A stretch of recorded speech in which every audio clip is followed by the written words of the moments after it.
Hello, Prof. Teoh. This is Group 6, representing our group project for the Mini Masters module on credit risk default. Group 6 is made of Austin, Genevieve, Zheng Hao, Weezer, and Gordon.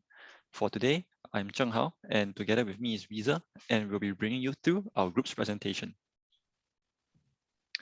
So let me go through the table of contents for our presentation. We're breaking it down into 6 segments.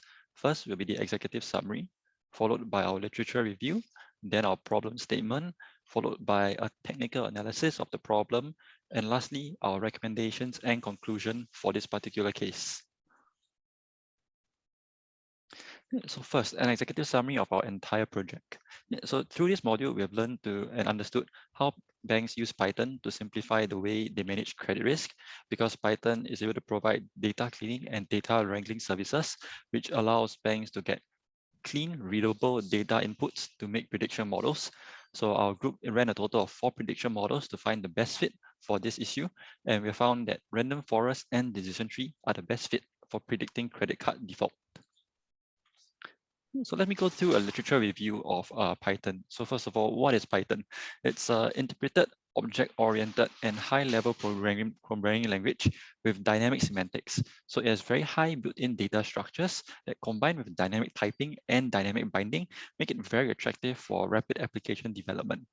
So why Python in this case? Because first of all, Python is simple and it's easy to learn with syntax that emphasizes readability and therefore reduces the cost of program maintenance when updates are made further down the road. Next one, Python supports modules and packages, which encourages program modularity and code reuse. So success in applications in one part of the bank can easily be replicated in other parts of the bank. Last but not least, the Python interpreter has an extensive standard library that's available either in source or binary form without charge for all major platforms, meaning that it can be freely distributed and used across third-party applications. So what are the main uses for Python? It's been extensively used in quantitative finance, but it also simplifies data visualization and allows statistical analysis to be done with the pandas library. So now moving on to the problems that we have at hand, which is credit risk. This refers to the probability of loss of a bank due to the borrower's failure to make repayment or credit, as we've seen with the Evergrande situation now. So the different practices that banks currently use is to include a consolidation of the customer's data, active portfolio management, and centralized decision-making to ensure that they have an overall view of the entire credit risk the bank is taking. So the way banks manage credit risk is in 3 simple forms. Either they eliminate or avoid it, transfer it to a third party, or ultimately actively manage it on their own balance sheet. So the benefits from ensuring that your credit risk is duly managed is first increase cash flows, reduce bad debt probability, and enhance customer management and accountability, allowing you to get deeper insights into the customer. So next, we'll be going into a deeper dive onto why Python might be useful in helping to manage credit risk. So firstly, Python is great for data cleaning, which is the process of removing incorrect, corrupted, duplicated, or wrongly formatted data to come up with clean data that can be analyzed and used. Next is data wrangling, where Python is able to transform and map data from one raw form or the other different format to a common one, which can be used for warehousing, analyzing, and storage. Following up, Python is also great for regression testing, which is a system-wide test to ensure that a small change in any one part of the system does not produce a critical error and causes the entire system to lose functionality. Last but not least, Python is great at logistic regression, which allows us to predict default events and influence the different variables to see how we can measure a customer's creditworthiness. So now I'll be giving the time to Weezer, who'll be sharing with you about the problem for our project and how we intend to solve it. Thanks, Zheng Hao. As to what Zheng Hao alluded to before that, okay, our main problem is that credit risk is an important risk faced by banks, which also affects how they operate and the credibility within the public. We want to help the banks to address this problem by using AI and analytics that we can use to help them simplify the credit risk process. Next, the data set that we have chosen is actually a data set called German credit risk. We actually took this data set down from Kaggle. So the main points of this data set is that it's about 1,000 entries with 9 different variables. Okay, so as for all data sets, when we input it into Python, what we did first was actually to drop NA. And then after that, we also converted text from text to numerical values to make it easier for us to access the data within the data set. The different variables used within this data set are age, sex, job, housing, savings account, checking account, credit amount, duration, purpose, and risk level of the customers. Okay, well, moving on, our different insights that we had from 1,000 entries, the drop NA actually took away close to half of our entire population within dataset, leaving us with 291 entries of good debt and 231 entries of bad debt. What it showed us actually was very interesting. The average loan duration was about 21.34 months. So that's a little bit under 2 years.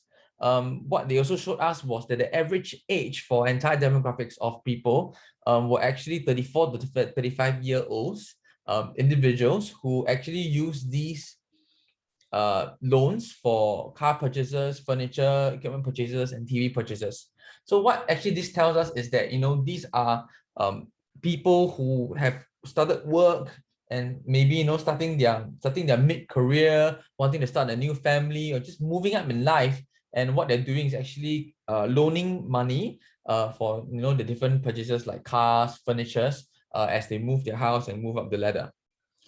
So what we actually did for configurations was that our test size, we put it at 0.3. We ran the entire test through 4 different kind of models of testing. We have the logistic regression, we have the decision tree, random forest, and linear regression. Next, I'll show you our different test results to explain to you what is our overall determinant of which is the better model. So for logistic regressions versus decision tree, as you can see, a logistic regression has a train accuracy of 66.56% and a test accuracy of 63.69%. Between this and decision tree is obviously the significantly better one with a train set accuracy at 70.14% and a test set accuracy of 57.96%. While it is true that just between these two, the decision tree train set has the highest accuracy. However, we also need to note that accuracy is not very high, it's only at 70-something%. So we still need to take further actions and different tests to explore ways to increase the model's accuracy.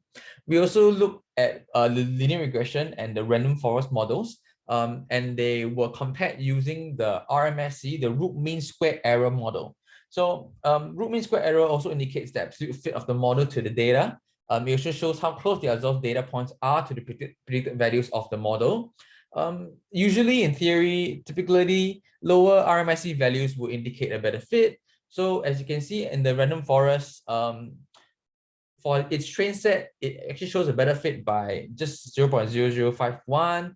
And for the test set, the linear regression showed a better fit by 0.004. As the difference between random forest and linear regression is not very significant, we will just take the slightly better one of the two, which is the random forest, which shows us that it's an overall better fit model for data set. Overall, between these 4, we will choose decision tree, as mentioned before, as well as the random forest.